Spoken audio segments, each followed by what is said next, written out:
Hi, good morning, my dear students. Here is చెప్పబోయే topic advantages of DBMS. Advantages of DBMS అంటే DBMS వలన లాభాలు ఏంటి లేదా ఉపయోగాలు ఏంటి? DBMS has the following advantages. DBMS ఈ క్రింది చెప్పబడిన లాభాలను కలిగి ఉంటుంది. అవి number 1, minimized data redundancy.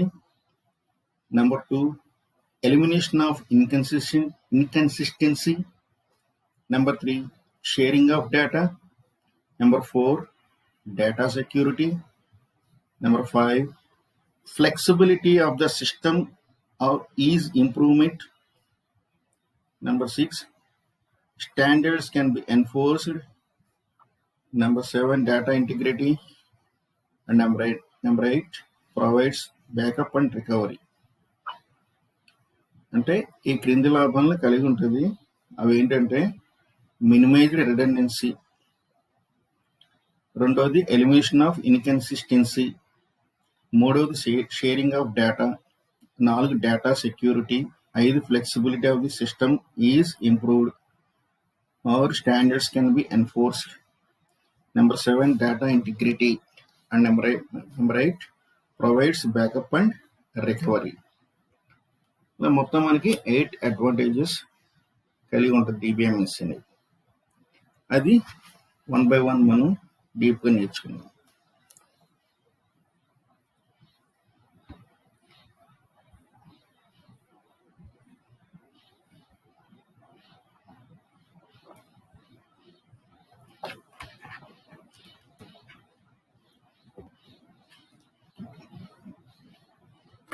Number 1,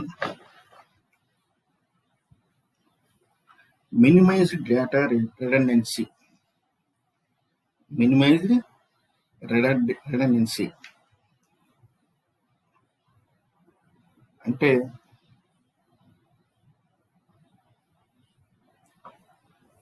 data పునరావృతం కాకుండా చేయడం అంటే. redundancy మీన్స్ డేటాని పునరావృతం కాకుండా చేస్తుంది.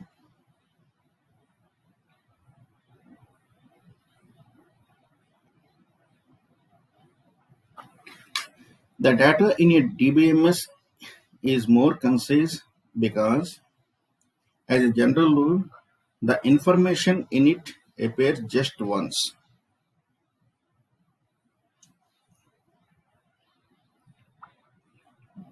Information is in it appears just once. అంటే DBMSలో డేటా మరింత సంక్షిప్తంగా ఉంటుంది. ఎందుకంటే సాధారణ నియమం ప్రకారం దానిలో సమాచారం ఒకసారి మాత్రమే కనిపిస్తుంది. This reduces data redundancy because redundancy is the problem of storing the same data item in more than one place. ఇది డేటా redundancyని తగ్గిస్తుంది. ఎందుకంటే redundancy అనేది ఒకే డేటా ఐటమ్ ఒకటి కంటే ఎక్కువ చోట నిల్వ చేయడంలో సమస్య వస్తుంది. దానికి అదనపు స్టోరేజ్ స్పేస్ అవసరం అవుతుంది.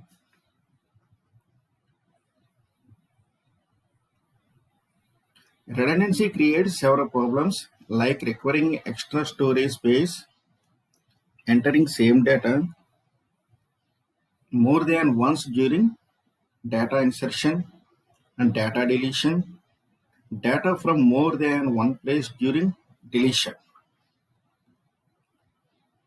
డేటా స్టోర్ చేసేటప్పుడు లేదా ఇన్సర్ట్ చేసేటప్పుడు ఒకే డేటాను ఒకటి కంటే ఎక్కువసార్లు నమోదు చేయడం మరియు తొలగింపు సమయంలో అంటే డేటాని తీసే సమయంలో ఒకటి కంటే ఎక్కువ చోట డేటాను తొలగించడం వంటి అనేక సమస్యలను redundancy సృష్టిస్తుంది. అంటే పునరావృతం చేస్తుంది.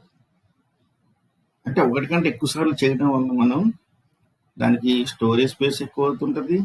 తర్వాత ఎక్కడెక్కడ స్టోర్ చేసామో కూడా దాన్ని డిలీట్ చేయాలంటే కష్టం అవుతుంటుంది.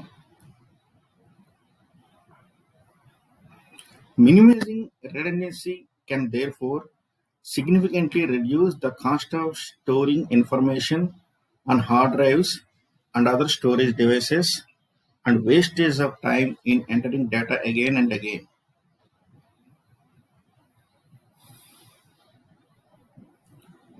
రెడెండెన్సీని తగ్గించడం వల్ల హార్డ్ డ్రైవ్లు మరియు ఇతర స్టోరేజ్ డివైసెస్లో సమాచారాన్ని నిల్వ చేసి ఖర్చును గణనీయంగా తగ్గించవచ్చు మరియు డేటాను మళ్ళీ నమోదు చేయడంలో సమయం వృధా అవుతుంది. అంటే మరలా మనం డేటాను స్టోర్ చేయాలనుకోండి, కొత్తగా డేటాని స్టోర్ చేయాలంటే దానికి మరింత సమయం మనకి వేస్ట్ అవుతూ ఉంటుంది. దీన్నే వేరే విధంగా చెప్పాలంటే డేటాను ఒకే చోట భద్రపరచడం వలన డూప్లికేషన్ ఉండదు. అంటే మనకి డేటాబేస్ తీసుకుంటున్నాం, డేటాబేస్లో మనం డేటా ఎంటర్ చేసేటప్పుడు డూప్లికేషన్ అనేది పెద్దగా రాదు అన్నమాట. దీనివల్ల మెమరీ ఆదా అవుతుంది, మెమరీ ఎక్కువ మనకి సేవ్ అవుతుంటుంది. ఉదాహరణకి ఓ సంస్థకు సంబంధించిన డేటా మొత్తాన్ని ఒకే చోట వివిధ ఫైళ్ళలో స్టోర్ చేయడం వలన ఆ సంస్థలోని వ్యక్తులు అందరూ ఆ డేటాని ఉపయోగించుకోవచ్చు.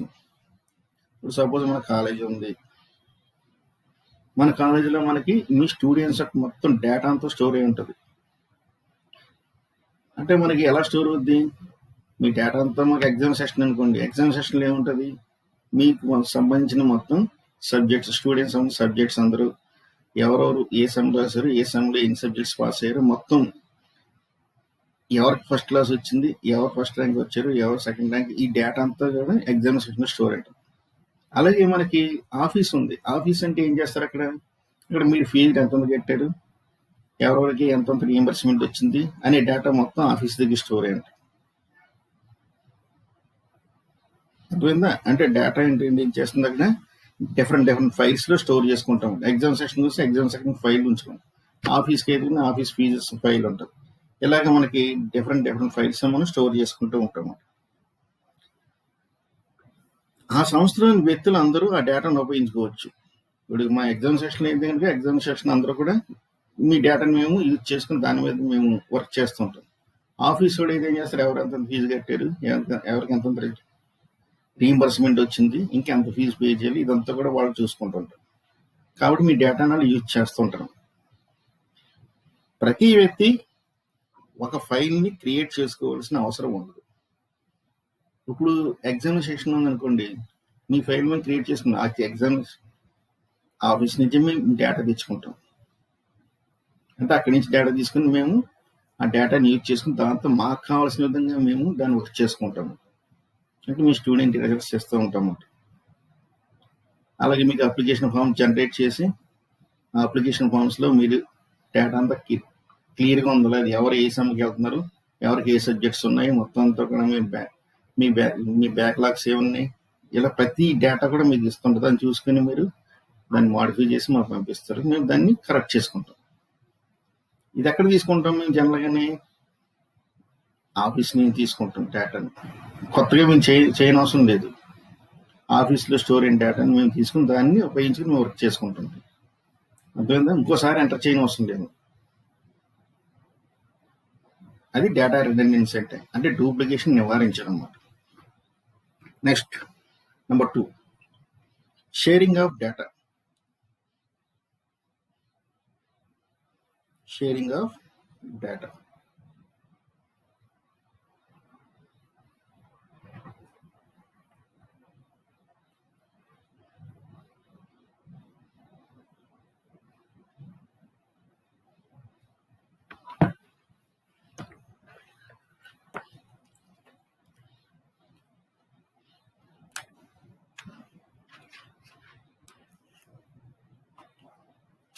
In a paper-based record keeping, data can be shared among many users. Data cannot be shared among many users. But in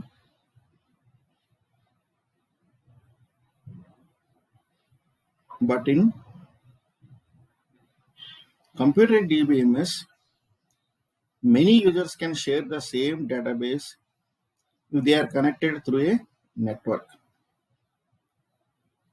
In a paper-based record keeping, data cannot be shared among many users. But in computer DBMS, many users can share the same data if they are connected through a network.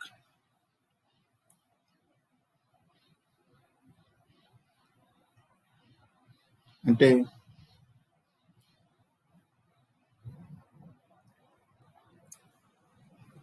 Paper ఆధారిత recording కీపింగ్లో, record keeping అంటే ఏంటి, మనం paper మీద ఇదివరకు మనకు already చెప్పుకున్నాం, manual data processing అని చెప్పుకున్నాం.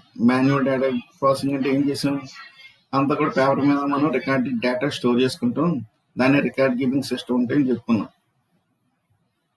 మీరు చెప్పిన నోట్స్ అంతా మీరు నోట్ చేసుకుంటూ ఉంటారు, అది డేటా, మాన్యువల్ డేటా. నేను నోట్స్ ఇచ్చాను అనుకోండి, ఆ నోట్స్ ఏం చేస్తారు, మీరు రాసుకుంటూ కూర్చుంటారు, దాన్ని మీరు మేనేజ్ చేసుకుంటూ ఉంటారు. అలా భద్రపరుచుకుంటే రికార్డ్ కీపింగ్ సిస్టమ్ ఉంటుంది, మాన్యువల్ రికార్డ్ కీపింగ్ సిస్టమ్. అలాగే పేపర్ ఆధారిత రికార్డ్ కీపింగ్లో డేటాను చాలా మంది వినియోగదారులు పంచుకోలేము. ఇప్పుడు మీరు నోట్స్ రాస్తారు, మీ డేటాను అందరూ, మీరు ఒకే డేటాను అందరి దగ్గర ఒకేలాగా ఉంటుందా, ఒకళ్ళు డిఫరెంట్ రైటింగ్ తోటి ఉంటుంది, అంతే కదా. అందరూ ఒకే విధంగా అందరు రైటింగ్ ఉండదు కదా. అలాగే షేర్ చేసుకోలేము. అలా షేర్ చేసుకున్నట్టు మొత్తం ఈ పేజీలో బుక్స్లో ఉన్న మొత్తం పేజీలన్నీ కూడా చిరిగిపోతాయి. ఒకళ్ళు పేజీ తీసుకున్నాక ఎవరికి వెళ్ళదు, ఏం చేస్తారు, ఇక్కడ మొత్తం ఈ బుక్లో ఏమి ఎంటీ ఉంటుంది. కంప్యూటరీకరించిన డిబిఎంఎస్లో, అంటే కంప్యూటర్ డిబిఎంఎస్లో చాలా మంది యూజర్స్ నెట్వర్క్ ద్వారా కనెక్ట్ అయితే ఒకే డేటాబేస్ను షేర్ చేసుకోవచ్చు. నెట్వర్క్లో ఏం చేయొచ్చు, ఒక డేటాబేస్ తీసుకొని ఎవరైనా దాన్ని షేర్ చేసుకోవచ్చు. ఇప్పుడు మన కాలేజీ ఉంది, కాలేజీలో అంతా కూడా మొత్తం నెట్వర్క్లో ఉంటుంది, కాలేజీలో డేటా. ఏం చేస్తున్నాం మనం, ఇప్పుడు ఆఫీస్లో ఉంది, ఆఫీస్లో మనం డిఫరెంట్ 5 సిస్టమ్స్ ఉన్నాయి, 5 సిస్టమ్ నెట్వర్క్ కనెక్ట్ ఉంటుంది. ఒకరు చేసుకున్నది డేటాబేస్లోని డేటాని ఒకరు చూడొచ్చు, దాని తర్వాత నెక్స్ట్ యూజర్ చూడొచ్చు, అదే నెక్స్ట్ ఎవరైనా చూసుకోవచ్చు మనం. అంటే నెట్వర్క్ కనెక్ట్ అవ్వడం వల్ల ఆ డేటాబేస్ని ఓపెన్ చేసుకుని చూసుకోవచ్చు ఎవరైనా కానీ. అదే మనం షేరింగ్ ఆఫ్ డేటా ఉంటుంది. Next, elimination of inconsistency. Elimination of inconsistency అంటే ఏంటి, అస్థిరతను తొలగిస్తుంది. అస్థిరత, ఇన్కన్సిస్టెన్సీ మీన్స్ అస్థిరత. ఫైల్ ప్రాసెసింగ్ సిస్టంలో సమాచారం సిస్టమ్ అంతటా నకిలీ చేయబడుతుంది, అంటే డూప్లికేషన్ చేస్తాం. కాబట్టి ఒక ఫైల్లో చేసిన మార్పులు మరొక ఫైల్ తీసుకెళ్ళడం అవసరం కావచ్చు. అంటే ఏం చేస్తుంది, ఫైల్ ప్రాసెసింగ్ సిస్టమ్ ఇన్ఫర్మేషన్ అంతా కూడా మనం డూప్లికేషన్ చేయబడుతుంది. ఫైల్ ప్రాసెసింగ్ సిస్టమ్ ఫ్యూచర్లో వస్తుంది, 2 క్లాసెస్ తర్వాత వస్తుంది. కాబట్టి ఒకే ఫైల్లో చేసిన మార్పులు మరొక ఫైల్ తీసుకెళ్లడం అవసరం కావచ్చు. ఇది అస్థిరమైన డేటాకి దారితీస్తుంది. అంటే ఏంటి, ఏ ఫైల్లో డేటా కరెక్ట్గా ఇచ్చాం, ఈ యూజర్ చేసిన కరెక్టా డేటా, లేకపోతే వేరే యూజర్ చేసిన డేటా కరెక్టా అనేది మనకి ఇది అస్థిరత నెలకొంటుంది, ఇన్కన్సిస్టెన్సీ ఏర్పడుతూ ఉంటుంది. కాబట్టి ఇన్కన్సిస్టెన్సీని తొలగించడానికి మనం నెంబర్ ఆఫ్ ఫైల్లో డేటా యొక్క ఈ నకిలీని కూడా తొలగించాలి, అంటే డూప్లికేషన్ తొలగించాలి. ఎన్ని ఫైల్స్లో మనం ఈ డేటాబేస్లో డేటాని ఎంటర్ చేసుకుంటామో అన్ని ఫైల్స్ నుండి దాన్ని డూప్లికేషన్ తీసుకుంటే వెళ్ళాలి, అంటే తొలగించేయాలి. డిబిఎంఎస్లో మొత్తం డేటాబేస్ సెంట్రలైజ్ చేస్తుంది. డిబిఎంఎస్ అనేది మొత్తం డేటాబేస్ అంతా కూడా సెంట్రలైజ్ చేస్తుంది, అంటే డేటాబేస్లో ఫైల్స్ అన్ని కూడా ఒకే చోట స్టోర్ చేసుకోవచ్చు మనం. తద్వారా ఒకసారి చేసిన మార్పులు ఒక నిర్దిష్ట ఫీల్డ్ నిల్వ చేయబడిన అన్ని టేబుల్స్ను ప్రతిబింబిస్తాయి. తద్వారా ఒకసారి చేసిన మార్పులు ఒక నిర్దిష్ట ఫీల్డ్ నిల్వ చేయబడిన అన్ని టేబుల్స్ను ప్రతిబింబిస్తాయి. దాన్ని మనం ఎలిమినేషన్ ఆఫ్ ఇన్కన్సిస్టెన్సీ అంటాము. Elimination of inconsistency. Next, data security.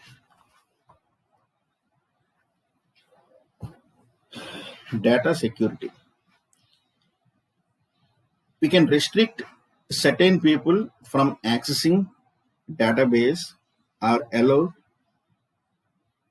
them to see certain portion of the database while blocking sensitive information. This is not possible very easily in a paper-based record keeping system. In a paper-based record keeping system. అంటే ఏం చేస్తుంది?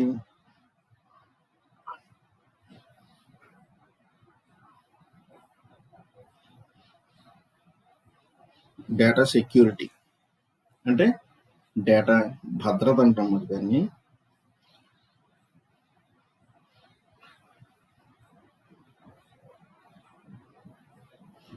మనం డిబిఎంఎస్లో database create చేసేటప్పుడు కొంతమంది వ్యక్తులను database access చేయకుండా పరిమితం చేయవచ్చు. అంటే కొంతమంది యూజర్స్ని ఆ డేటాబేస్ యాక్సెస్ చేయకుండా మనం పరిమితం చేసుకోవచ్చు. ఇప్పుడు మీరు మొన్న చెప్పాను మీకు, మీరు డేటాబేస్ క్రియేట్ చేసినప్పుడు దానికి పాస్వర్డ్స్ ఇచ్చేసుకోవచ్చు. పాస్వర్డ్ ఇచ్చుకుంటే కనుక అది ఆథరైజ్డ్ పర్సన్స్ మాత్రం యూజ్ చేస్తారు. ఆథరైజ్డ్ పర్సన్స్ వచ్చి మీ డేటాబేస్ని వచ్చి ఓపెన్ చేసి దాంట్లో మాడిఫికేషన్ చేంజెస్ అలాంటివి చేయలేరని చెప్పుకున్నాం. దానికి ఏంటి సెక్యూరిటీ ఇస్తున్నాం కాబట్టి.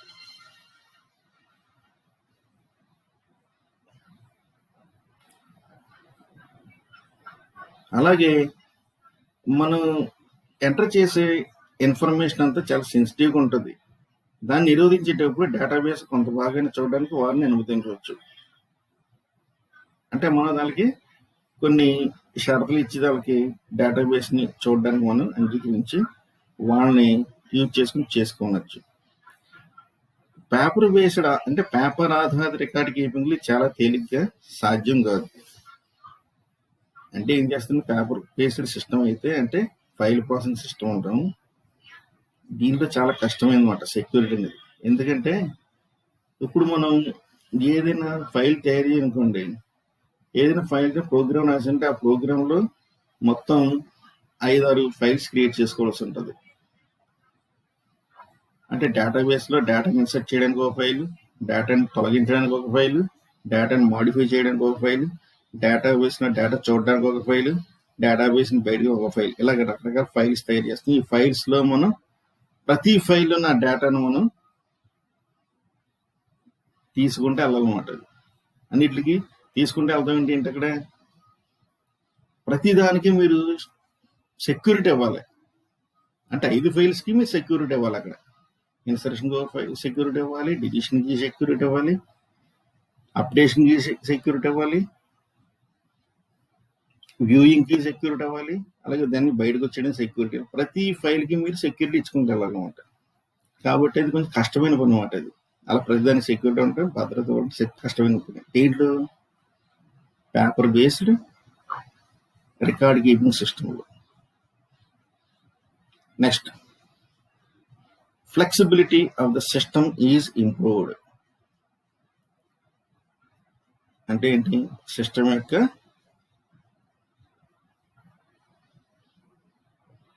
ఫ్లెక్సిబిలిటీని మెరుగుపరుస్తుంది అన్నమాట. ఫ్లెక్సిబిలిటీని మెరుగుపరుస్తుంది.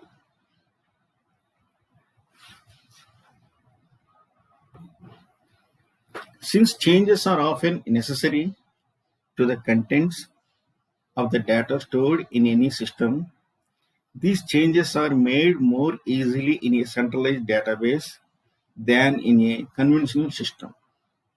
Applications programs need not to be changed on changing the data in the database. అంటే ఏంటి, సిస్టమ్ యొక్క ఫ్లెక్సిబిలిటీని మెరుగుపరుస్తుందని చెప్తున్నాం. ఏం చేస్తుంది? ఏదైనా సిస్టంలో నిల్వ చేయబడిన అంటే స్టోర్ చేయబడిన డేటా యొక్క విషయాలకు మార్పులు తరచుగా అవసరం. ఇప్పుడు మీరు డేటా ఎంటర్ చేస్తుంటారు, దాని మీద మోడిఫికేషన్ చేయాలనుకోండి, ఎలాంటి మోడిఫికేషన్స్ అని చేసుకోవచ్చు. అలా ప్రతిసారి మీరు మోడిఫికేషన్స్ అని చేస్తూనే ఉండాలన్నమాట. కాబట్టి ఈ మార్పులు అనేవి కన్వెన్షనల్ సిస్టంలో అంటే సాంప్రదాయిక వ్యవస్థలో కంటే సెంట్రలైజ్డ్ డేటాబేస్లో చాలా తేలిగ్గా చేయబడతాయి.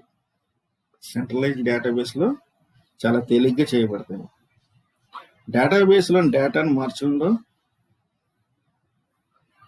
మనం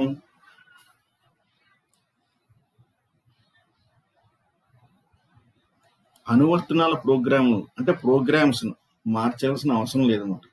నేను చెప్పాను 5 రకాల ప్రోగ్రామ్స్ అని చెప్పాను. ఇన్సర్షన్ చేయడానికి డేటా ఇన్సర్షన్ ఒక ఫైల్, డేటాను డిలీట్ చేయడానికి ఒక ఫైల్, డేటాను మాడిఫై చేయడానికి ఒక ఫైల్, డేటాను వ్యూ చేయడానికి అంటే డేటాబేస్ రికార్డ్స్ చూడడానికి ఒక ఫైల్, డేటాను బయటకు వచ్చడానికి ఒక ఫైల్ అన్న.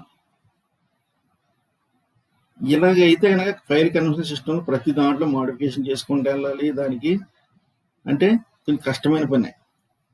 అదే డిబిఎంఎస్ అనుకోండి, మొత్తం ఈ ఫైల్స్ అన్ని సెంట్రలైజ్ చేయబడతాయి డిబిఎంఎస్లో. కాబట్టి ఒకసారి ప్రోగ్రామ్ మాడిఫై చేస్తే సరిపోదు, ప్రతిసారి చేయనవసరం లేదు. అది మెయిన్ అడ్వాంటేజ్ దీంట్లో. Flexibility of the system is improved. Next, data integrity.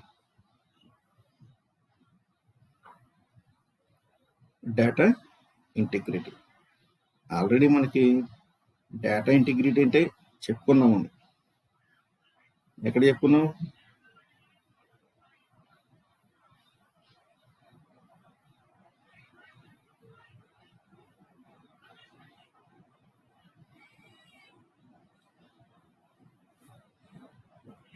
Objectives of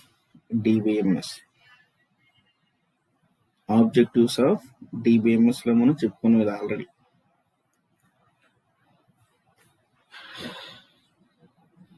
Accurate, consistent, and up-to-date data is sign of data integrity. DBMS supports data integrity. Data integrity means that the data contained in the database is both accurate and consistent. Therefore, data values being entered for storage could be checked to ensure that they fall within a specified range and are of the correct format.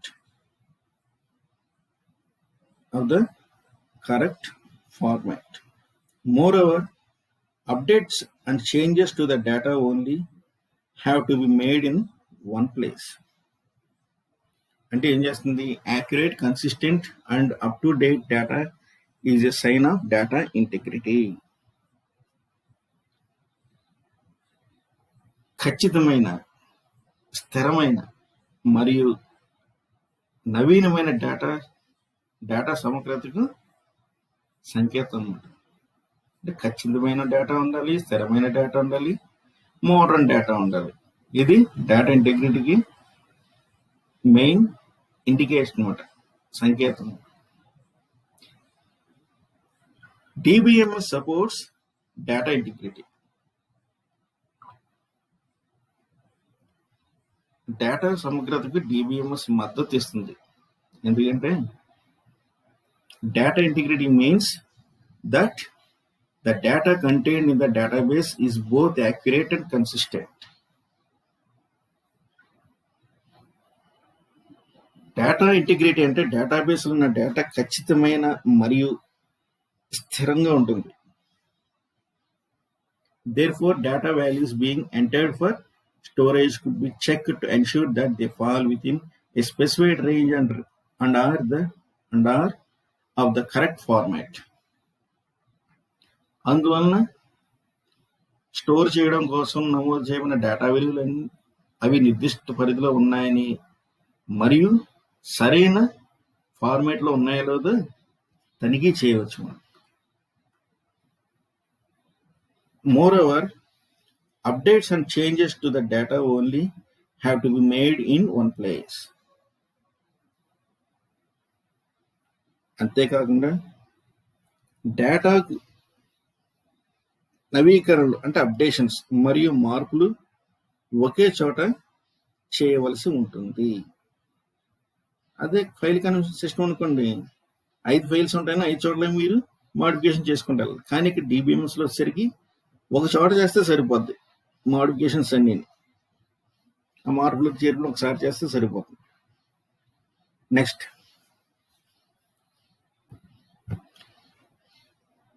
standards can be enforced. Standards can be enforced. Since all access to the database must be through DBMS, so standards are easier to enforce. Standards may relate to the naming of data, format of data, structure of the data, etc. అంటే standards can be enforced means ప్రమాణాలను మనం అమలు చేయవచ్చు. అంటే ఏ విధంగా చేస్తాయి అంటే డేటాబేస్కు అన్ని యాక్సెస్ డిబిఎంఎస్ ద్వారా ఉండాలి. మనం చేసిన ఎంటర్ చేసిన డేటాబేస్కు ఈ యాక్సెస్ అంతా డిబిఎంఎస్ ద్వారా ఉండాలి. కాబట్టి స్టాండర్డ్స్ అమలు చేయడం చాలా సులభం అన్నమాట.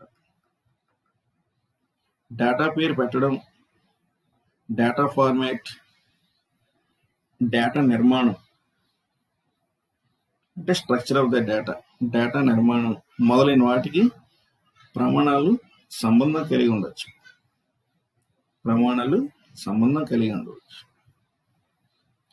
Next one, provides backup and recovery.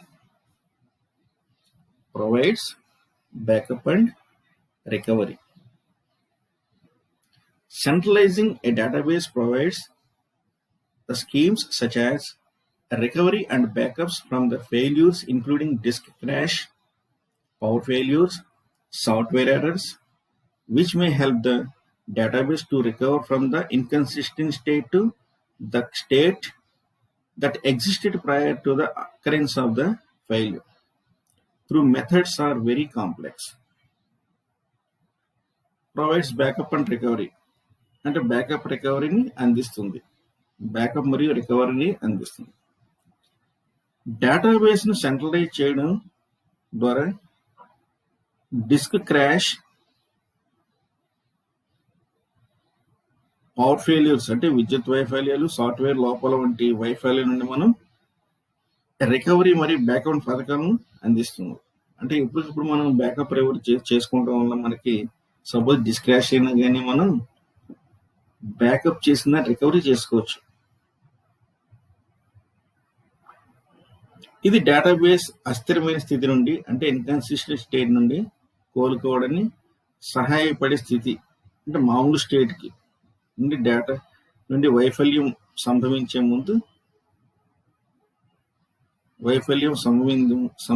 ముందు ఉనికిలో ఉన్న అంటే మనకు అందుబాటులో ఉన్న పద్ధతుల ద్వారా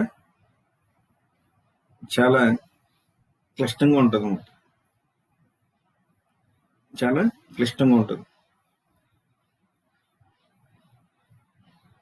Provides backup and recovery. These are the advantages of DBMS. తర్వాత disadvantages of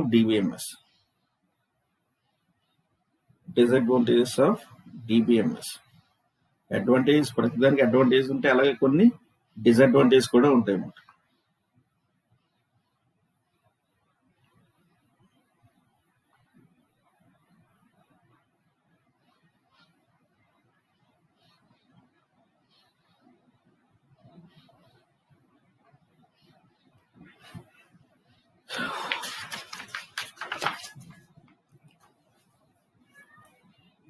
However, there could be a few disadvantages using DBMS.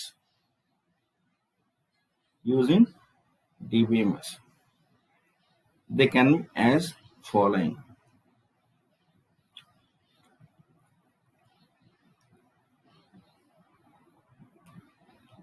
high cost, complexity of backup and recovery, security threats.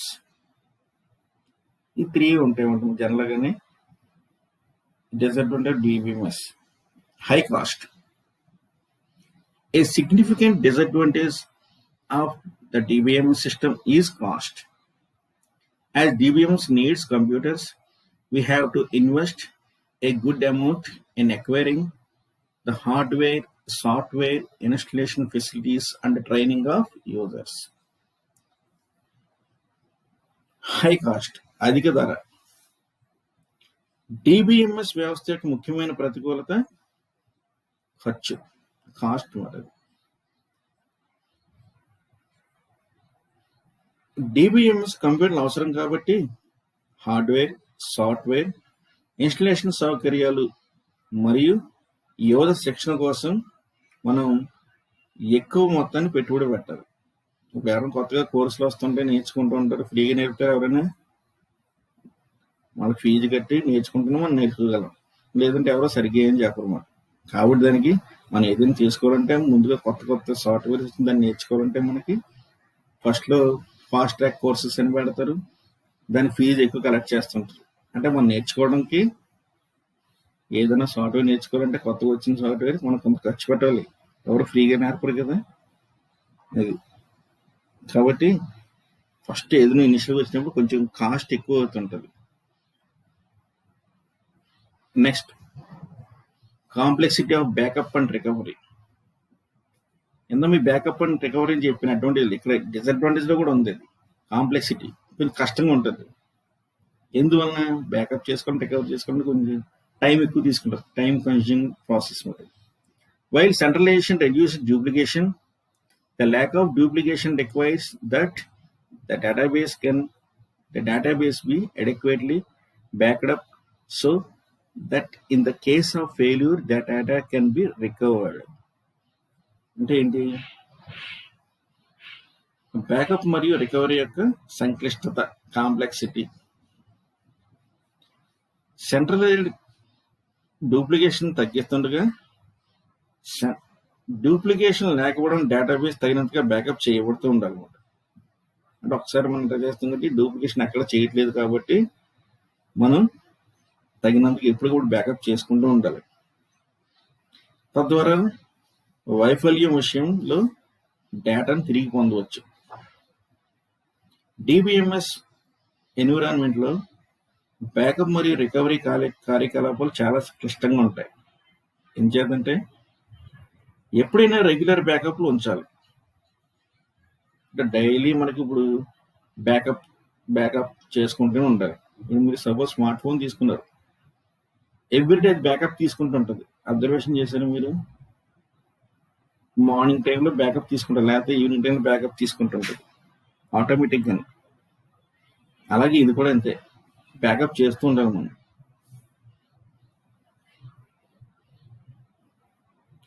Backup తీసుకోవడం చాలా సుదీర్ఘమైన ప్రక్రియ ఉంటుంది. మరియు computer system ఈ సమయంలో మరే పని చేయలేం.